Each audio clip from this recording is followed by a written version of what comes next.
Now, what is having a good personality? Let's talk about that, alright? Having a good personality is being undefensive. Being the undefensive partner. Being undefensive enables you to accept new concepts and embrace the unknown. Very childlike. Alright? So if you're talking to someone who has a good personality, they're open to your ideas. They're always constantly asking themselves, maybe I'm wrong. Not in doubt, but for the simple act of being open to the fact that our belief system should change after a while because it has to match the times. Alright? It also lowers your inhibition in others. When you're not defensive, people also lower their defensiveness. People only react defensive to defensive people. So if you're a defensive partner, if you're undefensive, a defensive partner cannot really withstand you. They're either going to become undefensive or they're going to leave. But the thing is that you're only going to attract good relationships because your undefensiveness cannot keep the bad ones. And you're also open to influence. You're also open to influence to others, and it makes you more seductive. When you're open to other people's perspectives, other people's views, and you allow yourself to be influenced by them, not because you're trying to please them, but because of your undefensiveness, it helps you notice that maybe their perception and belief can benefit you. So you allow yourself to be influenced. And people love seeing their influence on others because it satisfies a natural narcissism inside of us. We love seeing our ideals being done by others because we get to see ourselves through them. And it's extremely charming, I'm telling you. When a guy feels like he's helping you change in a positive way, when a guy notices that you're embracing part of his belief system, not because you want to, but because it's actually helping you, and he's seeing that it's actually helping you, that's attractive. And people love that, alright? And it also means that, by good personality, also means that you're not afraid to feel pain. Most of the action that we do that are negative is because we're not trying to feel pain. When you're present, you use more of your senses, and you experience the world more. Think about it, what it is to live. What's living? Living is experiencing. And the more you experience your senses, the more you live. And so people are going to feel that vibrancy, that positiveness emanating from you. That's because of presence, right? Now another thing is, as childlike, is being attuned to the pleasures of life. Alright? Children love pleasure. Children love pleasure. They love to play. They love to have a good time. That means that you just attuned, rather than trying to not feel pain, you're always going for the pleasure. Most people are living not trying to feel a certain way. What children do is that they live to feel a certain way. Feel those positive things. They're always looking for new experiences. In addition to that, they are also able to show weakness and vulnerability. The ignorance, the weakness, the naiveness is adorable. When you're able to mix in sympathy, the sympathy you feel for a child because they express themselves, but they also have an air of innocence and weakness. People love that. Because that also means that you're not defensive. And another thing is that they have a curiosity of life. Okay? They love to know people. They're curious. Why? People love that. But when you don't have that, they sense that you think you know everything. You think you have it right. You're always right. Rather, children are always curious. Not just curious about the world, but curious about what is true. So what are the steps that you can take to having a great personality? Because this is what's going to keep a guy. First of all, you got to remove the inner blocks, which are the inhibition that you have. What do you mean by that? The inner block is the hesitation. Somebody offends you, you feel that block like that energy. You want to say something, but you feel that block inside. You don't want to offend the person.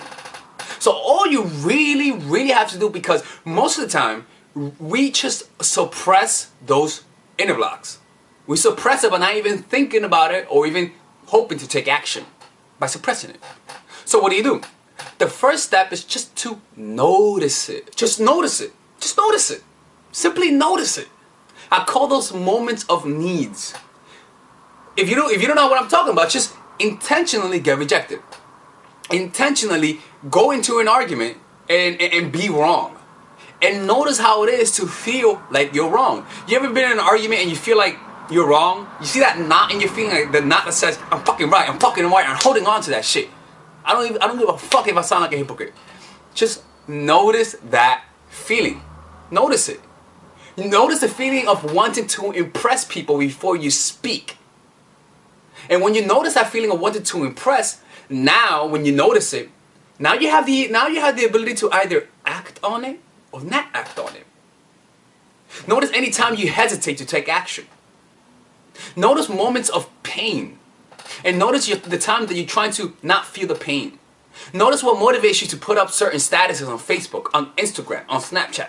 Notice what motivates you. Notice the desire to get the likes on Facebook, the likes on Instagram. Notice the desire to get validation. Just simply notice how needy you are. And notice the defensiveness. Just notice. By simply noticing, it's going to dissolve it, because those are unconscious things that are controlling your behavior. But most of the time they're unconscious, not because it's on the hidden part of your personality, but because you're not present enough to see it. But when you're present, you become so present that anything that arises, you notice it. So this is how you have a good. This is how you can improve your personality so it can become more attractive. All right. All right, ladies and gentlemen, if you guys ever want to learn how to use your feminine energy to influence people, learn how to use your masculine energy to become more assertive, and also learn how to blend both energies to improve your dating life, your spiritual life, honestly, your relationship life, your family life, your career life, this is the course for you. If I had to make a course for my nieces, I have two nieces, one is 19 and one is 15. 16. Holy shit. Oh my God, he's a bad fucking uncle. He's a bad uncle. Get him. Shut up, Melissa. You should get this course, right? And this is the course that I will make for them. So, for example, watch the curriculum, right? In the first week, we're going to be showing you how to establish a strong masculine foundation without letting it hurt your feminine energy. This masculine foundation is a source of who you are, right? It's your bodyguard. Without this, whatever feminine energy you create will be destroyed by the outside, because your masculine is your shield. So we'll talk about goal setting. We'll talk about how to develop a serious attitude. We're gonna be talking about how to use more logic, how to use more goal-oriented behavior. It's more how to be a man, Now the next one is how to embrace the feminine energy, right? This one will teach you about how to minimize excessive masculine traits, developing self-awareness, healing abundant feminine energy, regulating your emotion, mastering voice qualities and facial expressions, surrendering control, and allowing pain to be felt. This is honestly, this will supercharge, like Kaioken, your masculine energy. After that, we have femininity in the workplace, and how to be feminine in the workplace without letting people take advantage of you, and the nuances of how women on power should behave versus women who are subordinates in the workplace, and even the dress code. This is based on psychology, people. It's kind of insane. I'm actually excited about this one. The next week, we talk about navigating the labyrinth of male and female friendship, and this a lot of women find confusing, so we talk about that. And how to identify envious friends, how to identify the good friends, how to keep male friends, and how to keep female friends. Week 5, we talk about how to release the burden of the past and stop and destroy mental projections. This is actually really powerful. And then week 6, we talk about how to increase your observational power so that you could read people better.